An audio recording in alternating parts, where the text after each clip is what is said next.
The sea had always been there. Cale could hear it even when he closed his eyes, the slow, eternal breathing of the waves against the crumbling stone walls of the old port city. Salt hung in the air like forgotten dreams, and gulls screamed stories no one cared to remember. The empire of Morvain was dying. Its banners still flew, ragged and faded, but the people no longer looked up. The cobbled streets reeked of fish and rust. The soldiers no longer marched in rhythm. Children didn't run anymore, they watched. Cale had lived 20 years in Morvain, and not a day passed without the sea calling him. Not with a voice, not with words. Just a pull, like gravity, but sideways, as if something out there, beyond the blue, was waiting for him. He had no family left. His father, a shipwright, had drowned 5 years earlier. His mother faded away one winter night without a word. All he had now was a small room above a tavern and a dream far too big to fit within stone walls. On the morning of his departure, Cale stood at the edge of the dock, the wind teasing the edges of his threadbare coat. In his hand was a piece of parchment, a map unlike any he had ever seen. It had been given to him by an old man who had washed up on shore 3 weeks ago. The man spoke little, but one night, after Cale had helped carry him back to the tavern, he handed over the scroll and whispered, "The sea that remembers, you'll know it when you find it. But beware, it knows you too." The man was gone by morning. Cale had studied the map by candlelight. It showed the known world, but beyond the edges, where other maps simply ended, this one continued. Islands unnamed, waters uncharted, symbols etched in silver ink that shimmered under moonlight. And so he had decided he would go. The ship was small, just large enough to hold a 6-man crew. Its name, the Starling, was painted in fading blue on the hull. A merchant had sold it to him for a bag of coins and a promise not to return with complaints. Cale didn't care. He didn't plan to return. He had recruited a few trusted souls. Bran, his childhood friend, and a skilled helmsman with a laugh too loud for such a broken world. Mira, a healer who had once sailed with smugglers and carried potions in her belt and sorrow in her eyes. Tuvan, an old sailor who had sworn never to sail again, but did, for reasons he wouldn't say. Nyra and Finn, twins who had escaped a burned village and knew how to climb masts like squirrels on wind. They loaded the ship in silence. No ceremony. No farewell. Cale looked back only once. The city behind him was gray, hunched, dying. Ahead was the sea, endless, open, unknowable. He stepped onto the Starling. The wood creaked beneath his boots like an old friend sighing in welcome. "Raise the sail," he said. Bran grinned. "Now you're a captain, huh?" Cale didn't answer. The sail lifted, caught the wind, and the ship turned from the dock like a leaf turning in the stream. The city faded behind them. The horizon widened. And Cale, standing at the helm with the map in his coat and the ocean before him, whispered to the waves, "I'm ready. Show me." Hours passed. The coast disappeared. Only sea remained. Cale stayed at the wheel long after the others went below. The stars emerged one by one, and the sea turned to black velvet beneath them. He reached into his coat and unfolded the map again. As the moonlight touched it, a new mark appeared, a faint silver line curving southeast. It hadn't been there before. The sea that remembers. His heart beat faster. And far in the dark distance, as the waves rocked the Starling gently, a whisper seemed to rise from the deep. "Come find what was lost." Cale and the crew had been at sea for 3 days. The ocean was calm. There were no waves, no wind changes, no signs of sea life. There was no land in sight. They continued to follow the silver line on the map, which pointed southeast. Bran steered the ship. Tuvan watched the skies for any changes.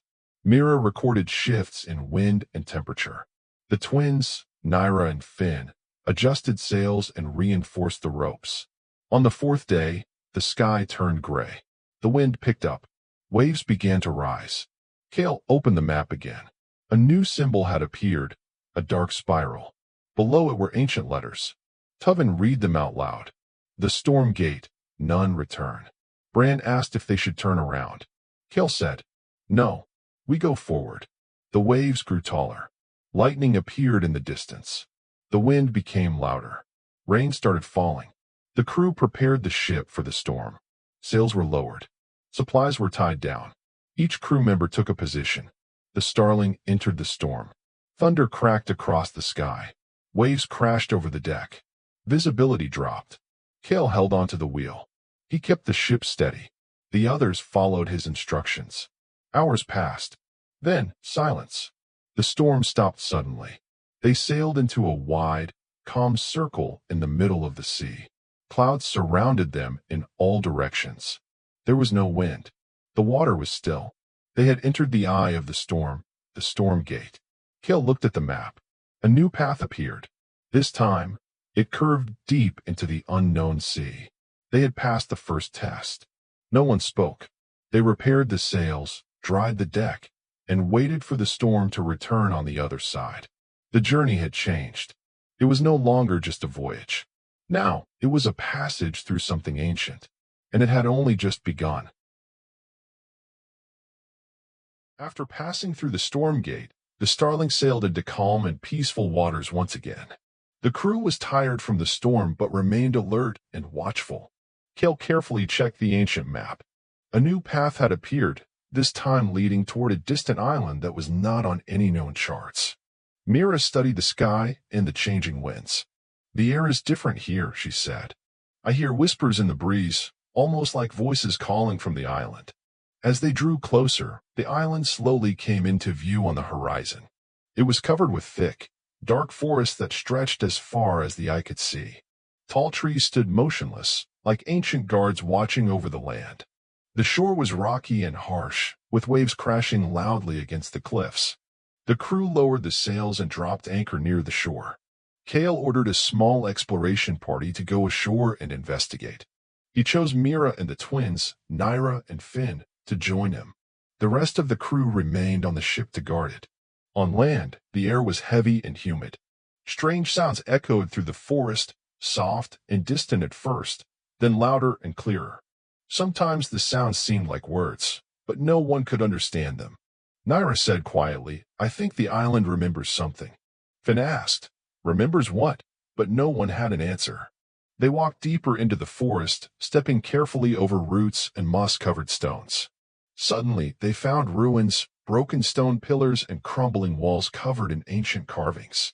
The symbols looked old and mysterious, telling stories lost to time. Mira reached out and touched one of the carved stones. "These are messages," she said. "Echoes from the past." Cale examined the markings closely. "This island was once home to a great civilization," he said quietly. "But they disappeared long ago." That night, they set up camp near the ruins. The whispers in the wind grew louder, almost like warnings carried on the breeze. Cale sat by the fire, thinking about what they had seen and heard. What dangers might lie ahead, he wondered. During the next few days, the exploration party mapped the island as best as they could. They found strange artifacts and symbols everywhere. The island seemed alive with secrets. Sometimes, at dusk, voices could be heard clearly, repeating fragments of ancient stories. One morning, Naira discovered a hidden cave entrance covered by vines.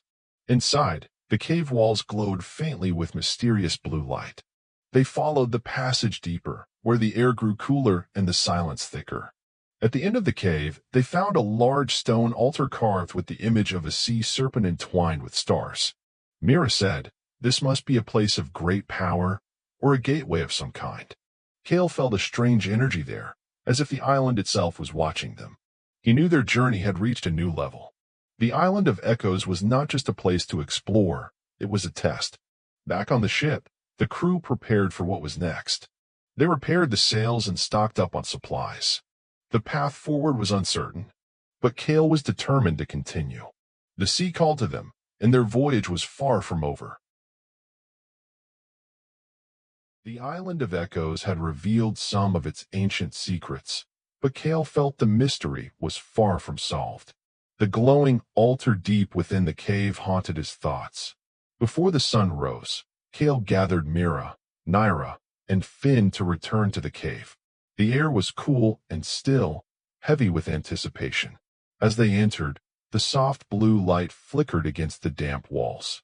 The cave seemed alive with whispers and shifting shadows. They walked carefully, deeper and deeper, until the tunnel opened into a vast underground chamber. The chamber was filled with a strange energy, humming softly in the air. At the center stood an enormous crystal, towering and translucent, pulsing with a steady rhythmic glow. Its surface was smooth, yet seemed to ripple like water. Kale stepped forward and reached out, placing his hand on the crystal. Instantly, images flashed before his eyes. Violent storms raging across oceans, distant lands shrouded in mist, ancient beings rising from the depths.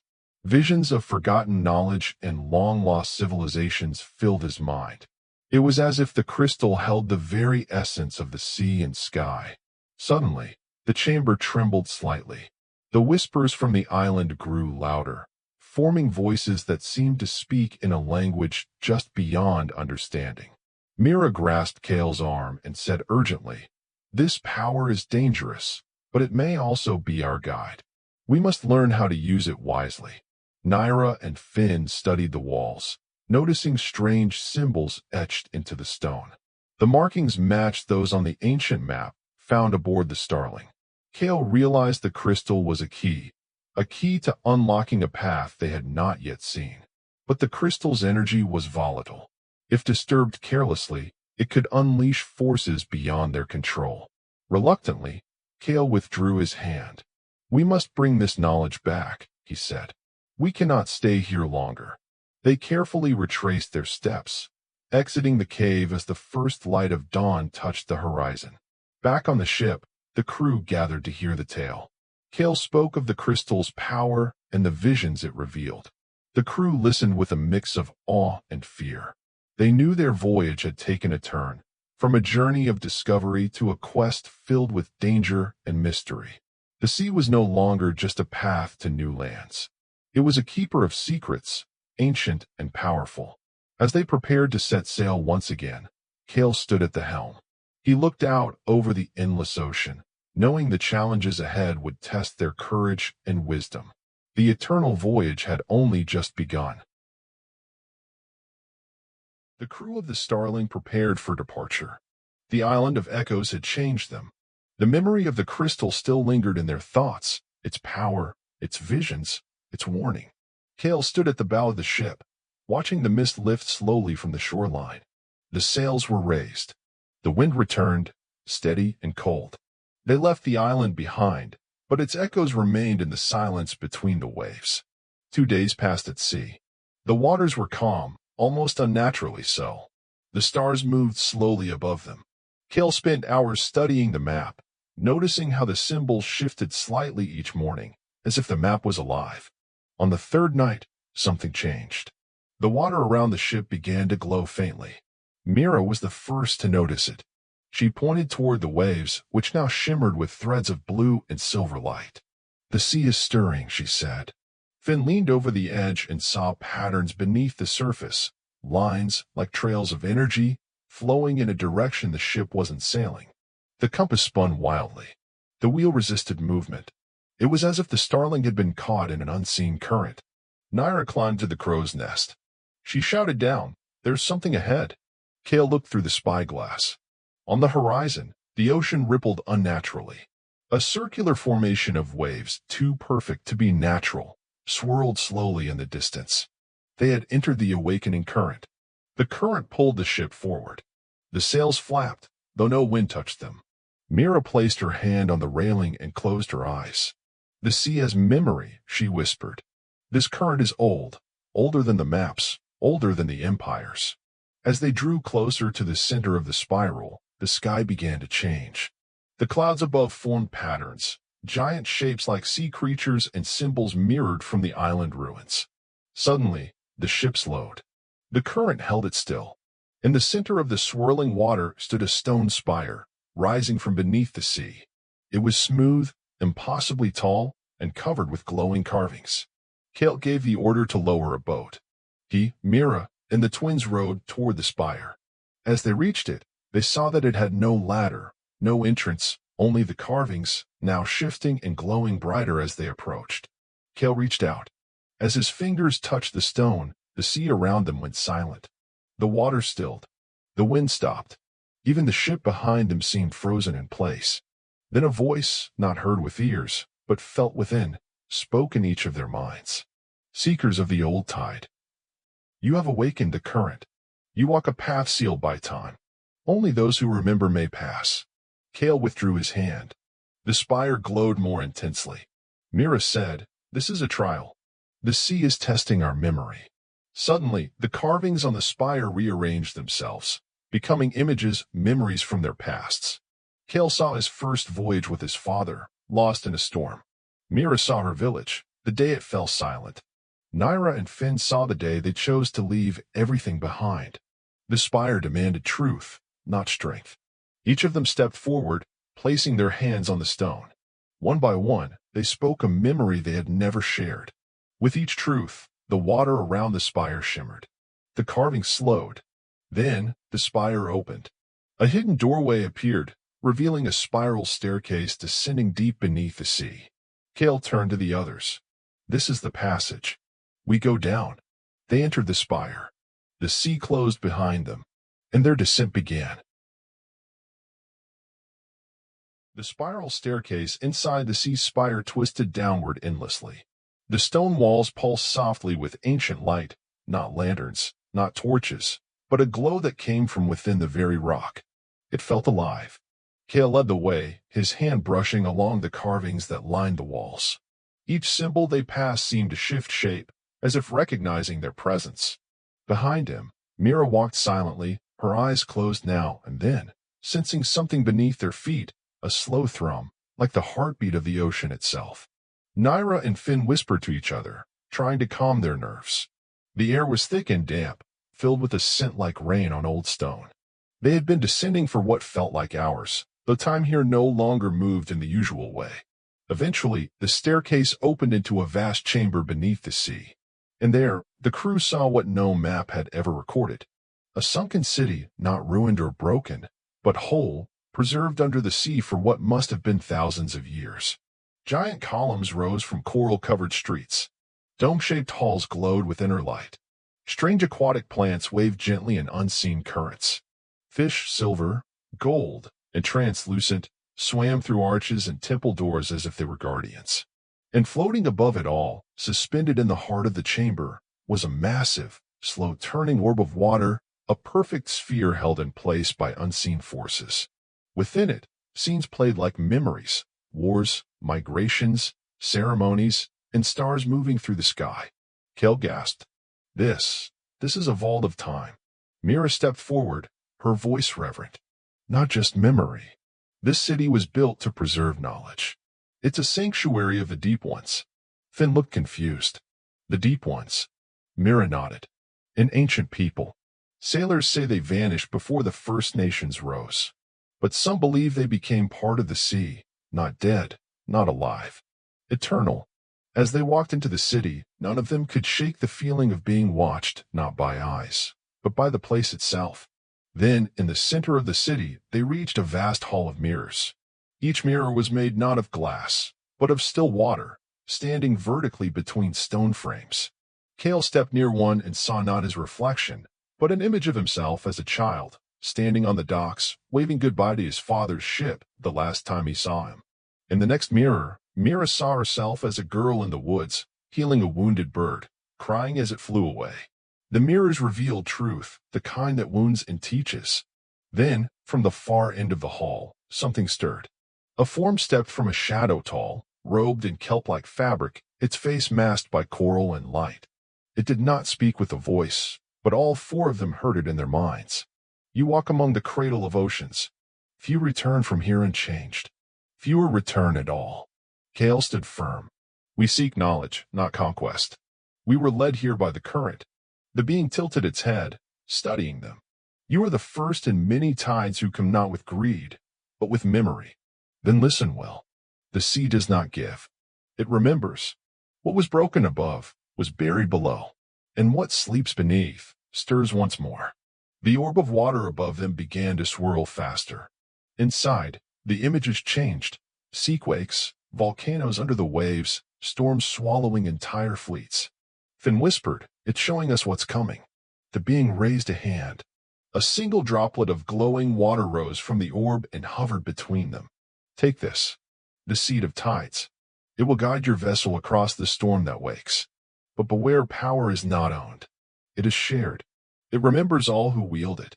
Kale reached out and took the droplet. It melted into his palm, leaving behind a spiral-shaped mark that glowed briefly, then faded. The being began to dissolve into the chamber's light. Its final words echoed through their minds. Return to the surface. The storm has already begun. They rushed back through the city, up the spiraling stairs, and emerged once more into the world above. But when they returned to the Starling, the sea was no longer calm. The sky was blood-red at the horizon. Thunder rumbled, though there were no clouds, and the wind that had once guided them now howled in warning. Kale stood at the helm, the mark on his palm tingling. He turned to the crew. Set the sails. We sail toward the storm, not away from it. And so, the Starling moved forward again, not with certainty, but with purpose. The Eternal Voyage continued. The sails strained against the wind. Lightning lit the sky in jagged veins. The sea had awakened, and it was furious. Kale stood at the helm of the Starling, gripping the wheel as thunder cracked overhead. The spiral mark on his palm burned faintly, pulsing in rhythm with the storm. This was no ordinary tempest. The skies churned with crimson clouds and flashes of unnatural gold. Rain fell not in drops, but in sheets, warm, heavy, and tasting faintly of salt and metal. Mira had tied herself to the mast, chanting quietly beneath her breath. Her eyes were closed, her lips moved with ancient words, prayers or spells, Kale couldn't tell. Naira and Finn moved like shadows across the deck, tightening ropes, adjusting sails, shouting commands through the wind's roar. They had sailed into the heart of the awakening. The sea rose around them in great walls. But within the chaos, there was pattern. Kale noticed at first how the waves crashed in measured pulses, how the lightning struck in rhythm with the throbbing mark on his hand. This storm wasn't random. It was memory. The sea was remembering its rage, centuries of shipwrecks, forgotten kingdoms swallowed whole, oaths broken beneath the waves. And now it echoed back all of it. Suddenly, a voice, low and ancient, echoed across the storm. You were warned. Kale spun toward the sound, but no figure stood there. Instead, the sea itself shifted. A colossal form rose from beneath the waves, not a beast, but a structure. An ancient ship, shattered and sunken long ago, now lifted by the storm's fury. It towered above the Starling, its mast broken, its sails torn, yet its hull untouched by decay. Ghostly figures moved along its deck, sailors of ages past. Their eyes glowed faintly. They were not alive, but neither were they dead. The ship, the forgotten tide, drifted beside them, kept afloat by the storm itself. Kale's heart pounded. It's one of the lost vessels. Finn stepped back. From the legends, the ones that never came back. A figure emerged at the prow of the forgotten tide, cloaked in black, face veiled, holding a staff shaped like a trident made of silver coral. The figure raised the staff toward the Starling. The winds howled louder. Lightning struck the ocean between the ships. The water boiled. Then, a bridge of light formed, spanning from the ghost ship to their own. Kale didn't hesitate. He stepped onto the bridge. Mira, Naira, and Finn followed. The deck of the forgotten tide groaned beneath their feet. The ghostly crew stood still, unmoving, yet watching. The veiled figure finally spoke, its voice like distant thunder. You carry the seed. Then you must choose, bind the sea's wrath or break it. Kale asked, what happens if we fail? The figure's veil lifted slightly. Where a face should be, there was only light, swirling, endless, and filled with sorrow.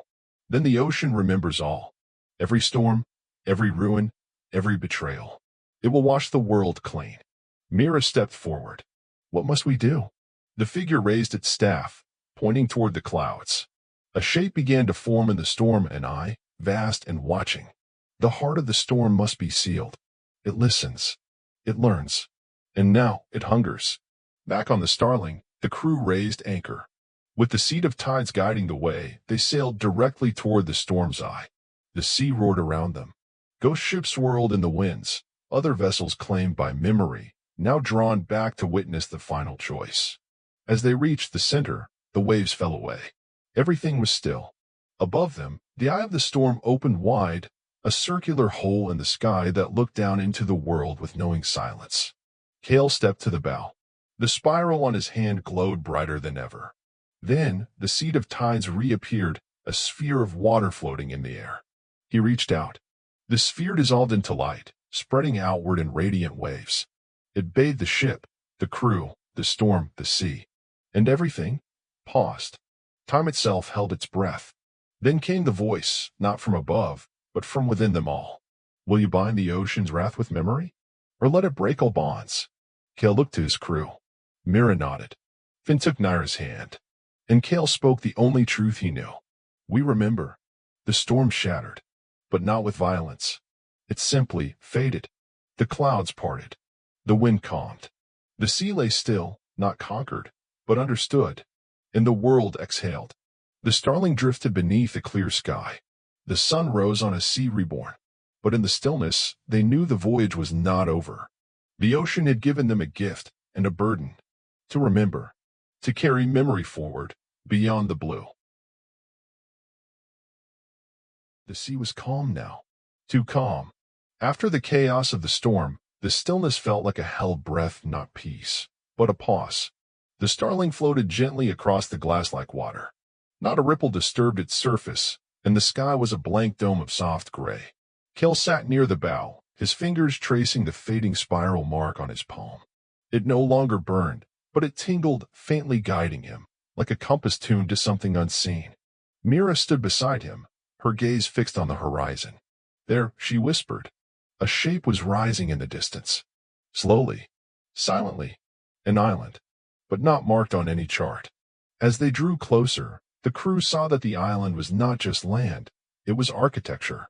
Ruins sprawled across its hills like skeletal fingers reaching for the sky. Towering statues stood half-sunken in the sand. Some were humanoid, others more abstract, part fish, part storm, part star. Stone staircases twisted in impossible ways. Trees grew sideways from cliffs. Wind chimes made of bones and shells dangled from branches, ringing without wind. The island sang without sound. Mira called it by name, though she had never seen it before. The Isle of Whispers. They docked at the edge of the island, near an old harbor of broken ships, vessels from distant ages, shattered and fused into the shoreline. Some bore flags no one could identify. Some had no names at all. As they stepped ashore, the whispers began. Not voices in the air, but inside their minds. Soft. Insistent. Remember us. We sailed before you. The sea forgets nothing. The tide took us. You still have time. Cale pressed his hands to his ears. It made no difference. Naira staggered. Finn clutched his head. But Mira stood calmly. This place is made of echoes, she said. Not evil. Just memory. It only overwhelms those who resist listening. So they listened. The crew climbed through the overgrown ruins, each path leading deeper into the island's fractured mind. In a stone amphitheater, they saw carvings come alive, battles fought between sky gods and ocean kings. Ships turned into sea beasts. A lighthouse whose flame spoke prophecies before it vanished into mist. Further in, they entered the Library of Salt. A vast hall carved from the inside of a cliff, its walls lined with books that turned to sand if read aloud. In the center of the library stood a pedestal. On it rested a single conch shell, large, polished, humming with light. Mira approached and placed her hands on it. The whispers converged. All voices became one.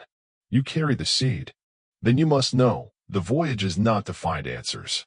It is to become the answer. Cale asked, to what question? The voice replied. What does the sea want? No one spoke. The question echoed through their bones. What does the sea want? To consume? To remember? To cleanse? Or simply, to be heard? Mira removed her hands.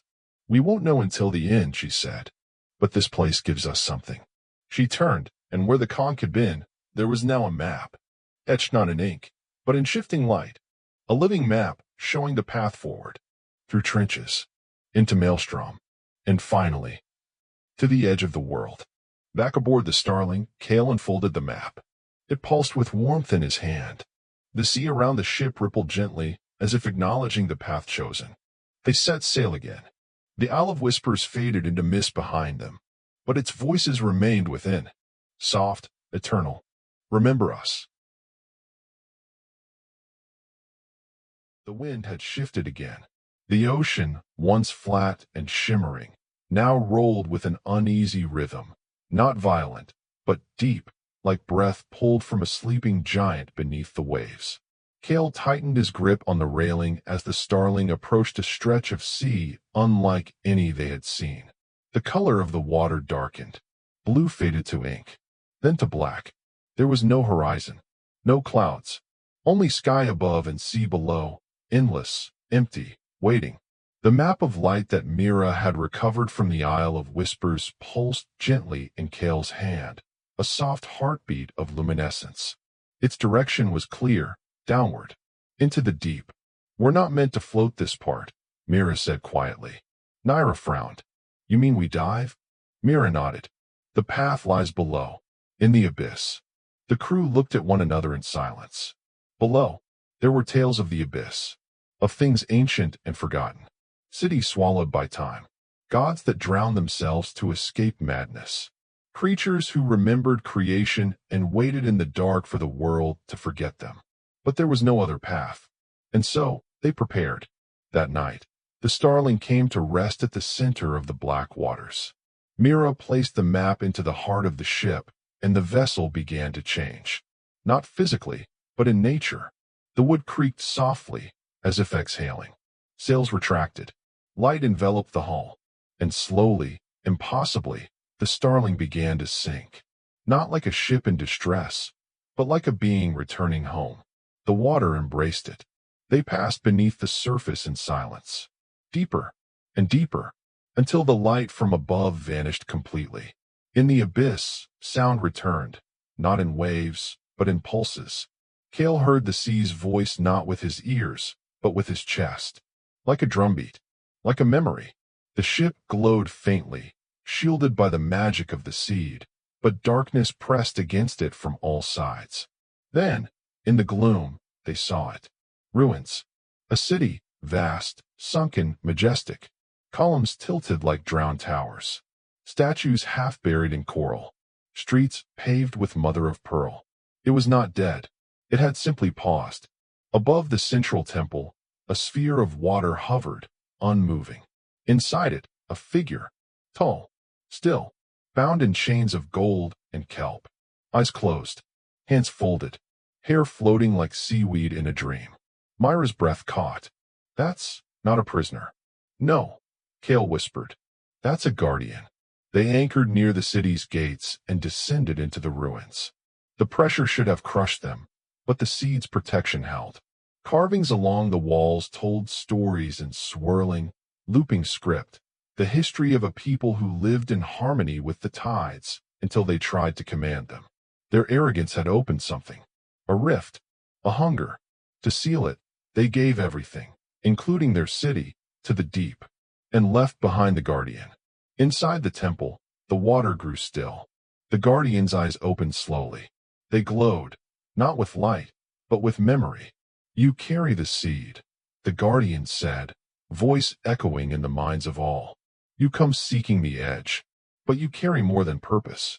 You carry pain." Cale stepped forward. "The sea is changing. It remembers. It's awakening." The guardian looked through him. "No," they replied. "You are awakening. The sea only reflects." Mira reached toward the floating sphere. "Can you guide us?" "I cannot leave. My chain is choice, not punishment," the guardian said. "But I can offer this." The sphere split, a drop of pure abyssal essence drifting out and merging with the seed of tides. The seed shimmered, now half light, half darkness. Balance, a key for what lay ahead. As they returned to the Starling, the ruins began to dim. Not in despair, but in rest. The guardian nodded once, then closed their eyes again. And the Starling began to rise. Up from the dark, back toward the surface. But now, the sea around them seemed different, not calmer, but older. They had seen its heart, and it had seen theirs. The surface welcomed them back with cool air and soft sunlight. The sea, now calm and ancient, stretched endlessly in all directions. Before them lay a horizon that shimmered, not with water, but with a faint, golden light. The map in Myra's hands pulsed faster. The path had led them here. To the edge. Cale stood at the prow, eyes fixed on the shimmering line where sea met sky. "It's beautiful," Naira breathed. "But it's not the end," Finn said, gripping the railing. Mira nodded. "The seed of tides told us. The voyage is the answer, but the answer is always another question." From the depths rose a towering pillar of water, twisting upward like a living spire, crowned with waves that glittered like stars. "It's a gateway," Mira said. "A passage beyond the known." The crew prepared as the Starling sailed toward the watery spire. As they approached, the air around them shimmered and thickened. A hum filled the air, ancient and alive. The spire opened, a doorway not of wood or stone, but of pure water suspended in space. Through it, they glimpsed something beyond, swirling galaxies of light, endless skies, and seas that sang in colors unseen. Cale took a deep breath. This is what we sought, beyond the blue. One by one, the crew stepped through the gateway. The world behind them faded into ocean mist. Ahead lay the Eternal Voyage, a journey without end, across seas of stars and light. And in that moment, they understood. The sea was never just water. It was the beginning, the middle, and the infinite beyond. As the Starling sailed beyond the edge of the world, the stars themselves seemed to welcome the travelers into a new realm, one of infinite possibility and endless discovery. Cale, Mira, Naira, and Finn stood together, hearts filled with hope and wonder. They had faced storms and shadows, whispered secrets of the deep, and glimpsed the very soul of the sea. But this was only the beginning. For beyond the horizon of light and water, countless adventures awaited. The Eternal Voyage had just begun. Thank you for joining us on this epic journey. Subscribe and stay tuned for the next chapter of Beyond the Blue, The Eternal Voyage. New mysteries, new realms, and the next thrilling chapter await. Don't miss it.